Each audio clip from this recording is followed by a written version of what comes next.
And getting lost is never fun, so getting good directions is absolutely essential, especially here in the Northwoods. And for today's On Our Mind, we're going to be asking, what is best to use when you're traveling? Google Maps, perhaps Apple Maps, or a physical map? Oh boy, so what do you guys think? I know I'm a big Google Maps guy. Even though I got the iPhone, I always default back to Google Maps. I use Apple Maps. I don't know, I just don't really think about it.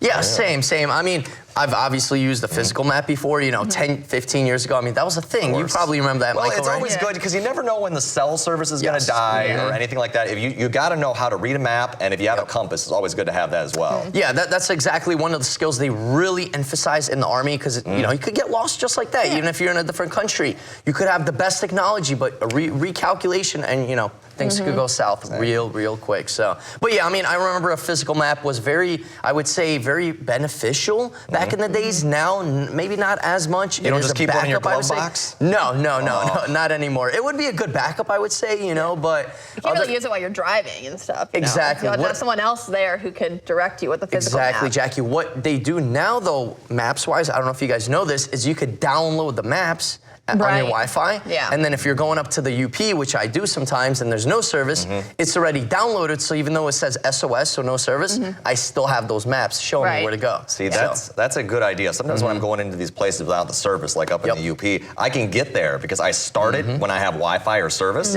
But then after I'm there and I'm trying to get home, it's just nothing. So yeah, re-downloading it. Usually, I'm here today, so at least my memory has gotten me this far.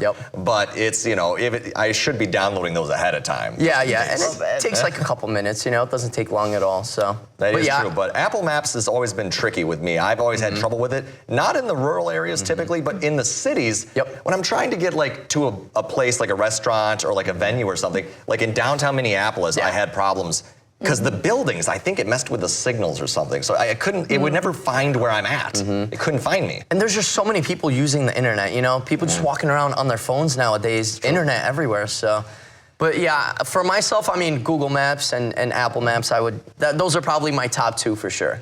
Yeah, I definitely default more to Apple Maps. I don't think I use Google Maps. Like, it's once in a blue moon. I don't know. Oh, man. Well, I guess we all have our favorite, so hopefully everyone at home, enjoys whatever method they're using. Can't forget Waze, though. Waze. Almost forgot about Waze. Yes, Waze is very clutch because it also shows you where police officers are, where, there's obstacles on the roads, if there's Apple Maps tells you that. Potholes, really? Yeah, and like the other day when I was in Minneapolis this weekend, it had like yellow. There was like for the road construction, like instead of being the blue, it was yellow, and it tells you when there's like an accident or a speed check and things like that. So Apple Maps is pretty good at telling you that. Yes, but they don't show police officers, That's true, just like a police officer just being there. Which is huge, especially if you're going like 2 miles per hour over. Oh boy. Or 5, What a speed demon over there. But we never speed, so we're good on that. Absolutely not. Absolutely.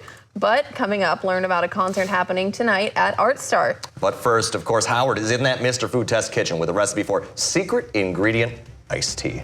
Ooh, sounds good.